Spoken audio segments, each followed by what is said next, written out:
అల్లు అర్జున్ గారి పుష్ప సినిమా ఇంకొక 4 రోజుల్లో రిలీజ్ అవబోతుంది. ఇప్పటికే మెగా ఫ్యామిలీ సంబంధించింది, లేకపోతే మనం పూర్తి స్థాయిలో ఎలా ట్విట్టర్లో మన సోషల్ మీడియా వాళ్ళు లేకపోతే మెగా ఫ్యామిలీ అభిమానులు ఎట్లా డిఎన్ లాగా వెళ్తా ఉన్నారో మనం చూస్తూ ఉన్నాం.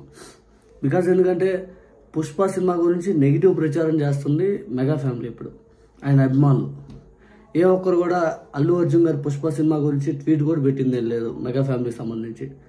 ఇక ఈ గోళలోకి అనూహ్యంగా అసలు ఊహించలే బైరెడ్డి శబరి గారు ట్వీట్ పెట్టారు. అది పాజిటివ్గా అనుకున్నారు, నెగిటివ్గా అల్లు అర్జున్ గారిని హేళన చేస్తూ, అల్లు అర్జున్ గారు మీరు నంద్యాలలో ముందస్తు ఎన్నికల ప్రచారానికి వచ్చారు, ఆ ముందస్తు ఎన్నికల ప్రచారానికి వచ్చి మమ్మల్ని గెలిపించారు, మాకు ఆ అదృష్టం కలిసి వచ్చింది నంద్యాలలో మీరు అడుగుపెట్టడం ద్వారా.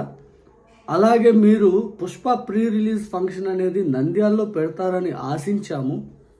ఒకవేళ మీరు కానీ నంద్యాలలో కానీ చేసి ఉంటే ఆ సెంటిమెంట్ మాకు వర్కౌట్ అయినట్టే మీకు కూడా వర్కౌట్ అయ్యి సినిమా పాన్ ఇండియా లెవెల్లో పెద్ద హిట్ అయ్యేది అని చెప్పి బైరెడ్డి శబరి గారు ఈ దాంట్లో ఇంకా అగ్గి రాజేసేలా ట్వీట్ పెట్టారు.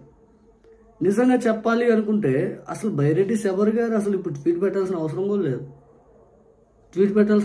లేదు. మరి ఎందుకు పెట్టారో ఏమో.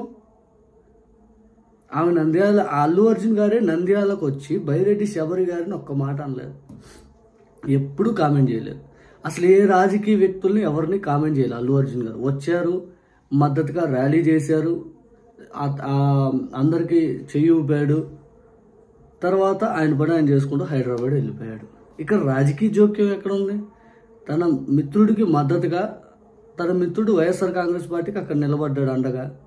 అట్లాగే వైఎస్ఆర్ కాంగ్రెస్ పార్టీ వాళ్ళం కూడా మాకేమనిపించింది, అల్లు అర్జున్ గారు మేమేం భుజానికి ఎత్తుకొని తిప్పట్లా. కాకపోతే మాకేమనిపిస్తుంది అంటే ఆయన వచ్చాడు, మాకు ఎన్నికల్లో హెల్ప్ చేశాడు, అది ఏ రకంగా అయినా కానీ ఖచ్చితంగా ఆ రుణం మాకు తీర్చుకోవాలనిపించింది. అందుకని చెప్పి మద్దతుగా కొన్ని ట్వీట్లు కొంతమంది ప్రచారం చేయడం ఇట్లా చేస్తున్నారు. కానీ ఇక సంబంధం లేని ఇష్యూలోకి బైరెడ్డి శబరి గారు వచ్చి అగ్గి రాజేశారని చెప్పాలి. అంత అవసరమే ఉంది మేడం గారు, మీరు ఇలా అయితే అలా చిన్నదాన్ని కాంప్లికేట్ చేస్తూ పెద్దది చేయడం. ఈ ఫ్యాన్స్ వార్ లాగా ఉన్నదో లేకపోతే రకరకాల సోషల్ మీడియా లెవెల్లో ఉన్నదాన్ని రాజకీయ నాయకులు జోక్యం చేసుకొని గబ్బు చేయాల్సిన అవసరం అయితే ఇక్కడ లేదు కదా. ఇక్కడ ఎవరి పరిధిలో వాళ్ళు సామాన్య కార్యకర్తలు లేకపోతే కొంత ఎస్టాబ్లిష్డ్ అయినటువంటి వాళ్ళు కూడా పెద్దగా ఏం మాట్లాడట్లా.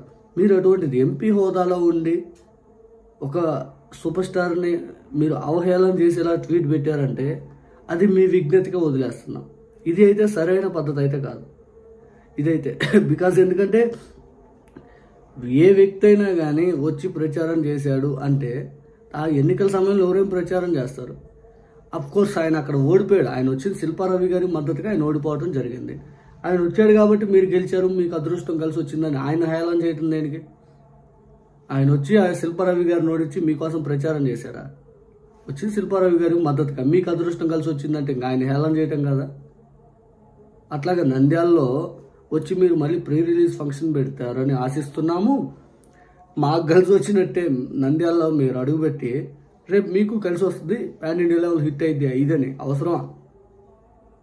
నిజంగా అనవసరమైన ఇష్యూలు అయితే బైరెడ్డి శబరి గారు ఇన్వాల్వ్ అయ్యి దీన్ని వేరే లెవెల్లోకి తెచ్చిపోవటం జరిగింది. వేరే లెవెల్లోకి బహుశా అల్లు అర్జున్ గారికి ఏమీ పెద్ద దీనివల్ల ఏం నష్టమే ఉండదు, ఏ ఇష్యూ వల్ల ఏమి పెద్దగా ఇబ్బంది ఉండదు.